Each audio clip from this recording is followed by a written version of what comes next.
ஓ, நல்லது. என்ன சாப்பிட்டீர்கள்? சாம்பார் சாதம் சாப்பிட்டேன். நான் பொடி தோசை சாப்பிட்டேன். நான் பிரியாணி சாப்பிட்டேன். நான் ஒரு செட் இட்லி சாப்பிட்டேன். நான் பூரி மசாலா சாப்பிட்டேன். நான் ஆப்ப சாப்பிட்டேன். அப்படியா? சாப்பாடு நன்றாக இருந்ததா?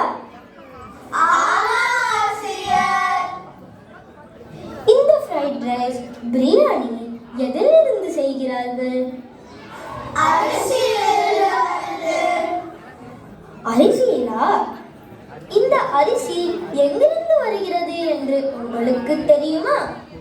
என்னுடைய அப்பா முஸ்தபா சென்டரில் வாங்கிட்டு வந்தார். என்னுடைய அம்மாவும் அப்பாவும் ஸ்ரீமுருகனில் வாங்குவார்கள். என்னுடைய பெற்றோர் நெருங்கீசிலிருந்து வாங்கிட்டு வந்தார். என்னுடைய அம்மா செங்ஷோங்ல இருந்து வாங்கிட்டு வருவாங்க. என்னோட அத்தை தமிழ்காயில இருந்து வாங்கிட்டு வருவாங்க.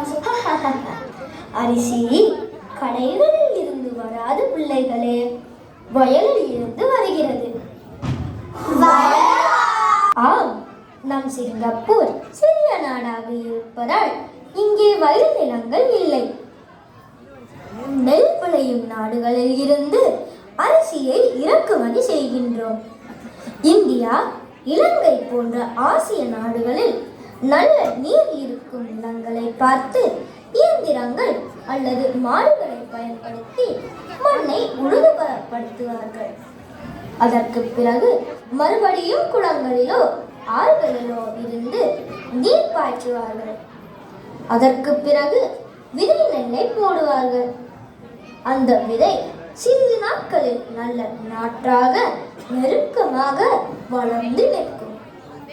அதற்கு பிறகு அந்த நாற்றை அங்கிருந்து பிடுங்கி எடுத்து நன்றாக பிரித்து நட்டு வைப்பார்கள். அதற்கு பிறகு வயலுக்கு நன்றாக நீர் பாய்ச்சி அதை பிள்ளைகள் அழிக்காமல் மருந்து போட்டு கண்ணும் கருத்துமாக வளர்ப்பார்கள். 5-6 மாதம் கழித்து அந்த நெற்கதிர்களை அறுவடை செய்து நெல்லை தனியாகவும் வைக்கோலை தனியாகவும் பிரிப்பார்கள்.